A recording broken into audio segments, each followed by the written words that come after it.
Hi everyone, welcome to Table for Two. I am the Elusive Bigfoot. And I'm Onezie. Today we're doing our top 5 deck builder games in no particular order.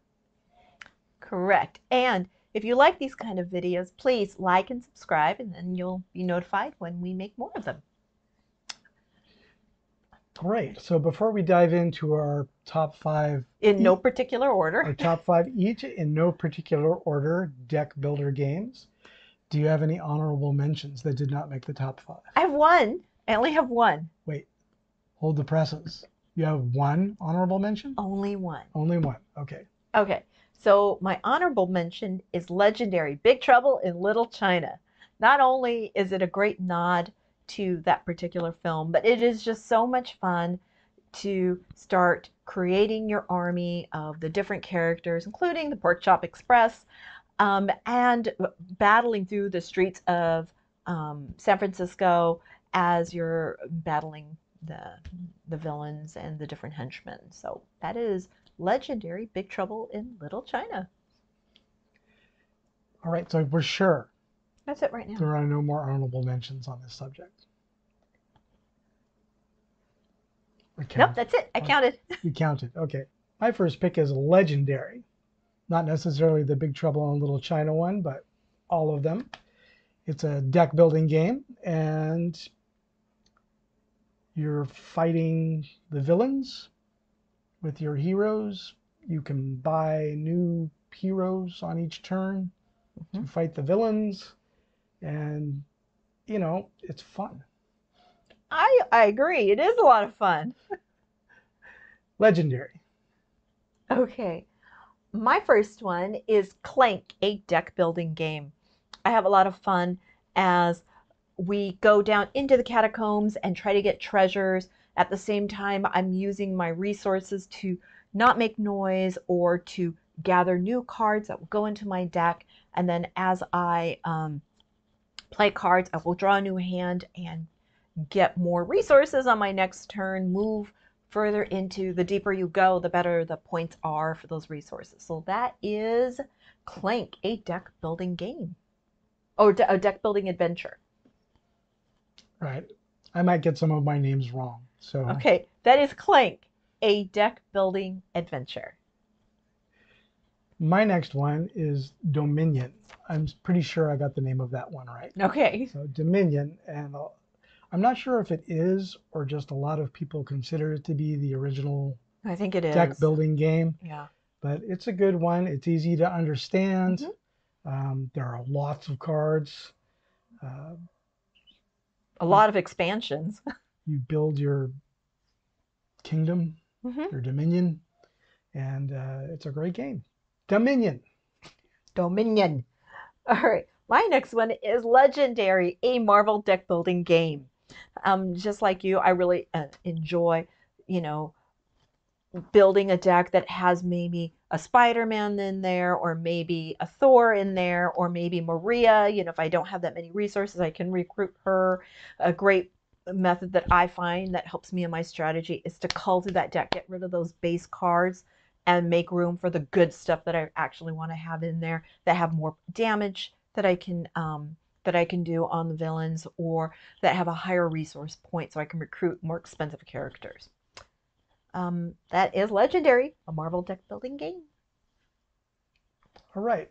My next one is Mystic Vale, which is a deck building game and also a card building game. I think they call it card crafting. Card crafting game. Yeah. Yeah. So unlike the traditional deck builders where you're buying a different card on every turn, you're buying a filler piece for the blank cards that you have. And you beef up the blank cards that you have, and you kind of create them to be good cards. And as the game goes, you get more powers. Your engine starts to build. So that is Mystic Vale, and the cards are beautiful. Yes, which is a required component for you, I know. Yes, it is. Awesome. My next one is Harry Potter Battle of Hogwarts. I really enjoy this game. It has, you can start at a very base level and then grow in difficulty. And honestly, it's not that difficult. You start with them when they go into Hogwarts, and then a few campaigns later, you'll get an older version of the kids, and you are playing different villains. You are acquiring new spells as you play. A lot of fun. That is Harry Potter, A Battle of Hogwarts. Great. My next one is DC deck building game Forever Evil. Ooh, that's a good one. I think I got the name of that one right, although I just call it the DC deck builder. The one I like about Forever Evil is that you get to play the bad guys instead of the good guys. And there are plenty of games about heroes defeating villains. There are fewer games where villains are trying to defeat the heroes. I like it for that reason. Oh, you mean we play the villains? Play the villains, yes. So that's a DC deck building game, Forever Evil. That's a good one. My next game is Ascension. Ascension is a deck builder where you are creating, you try to develop your group, if you will, of the different theme that you're playing, and sometimes that will get you more points.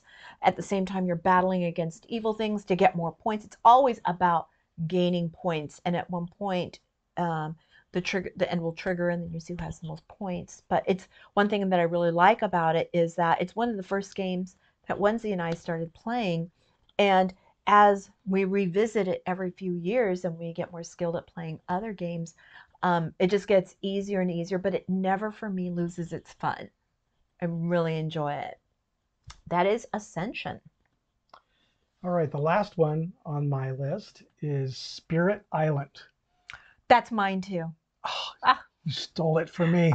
It was right there. It's right there. So the theme of Spirit Island is just super great.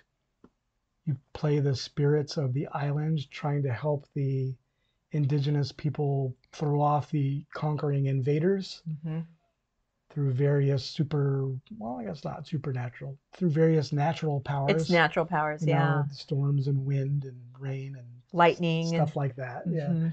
And it's a deck building game where you increase your powers as you go. And you also, as you build your deck to increase your powers, you also uncover things on your personal board, which also increases your powers. So it kind of ramps up the game as you go along. Spirit Island, not a super easy game. I wouldn't call it an introductory game. No, I wouldn't either. But once you learn it, it's super fun. It's filled with strategy. It's a co-op game, so there's lots of talking about what to do next. It's very fun. Yeah. And I'm sorry, go ahead. Go ahead. One thing that I really like about it is that it's the opposite, basically, of Catan, where in Catan, you're trying to go out and develop your land and build. This is the island. What happened if the island wants to get revenge on the people who are building? So you could play the ocean waters and flood everywhere. You could play lightning and then create a lot of damage everywhere. You could play, you're trying to gain fear to scare everyone so that they go away, and you destroy their villages, you drown their people to claim your island back. All right, so that's Spirit Island. Okay, and that is our top 5. In no particular order. In no particular order. Of deck building games. Until next time, I'm Onezie. And I'm the Elusive Bigfoot. Remember to please like and subscribe if you enjoyed this video. Thank you. Bye.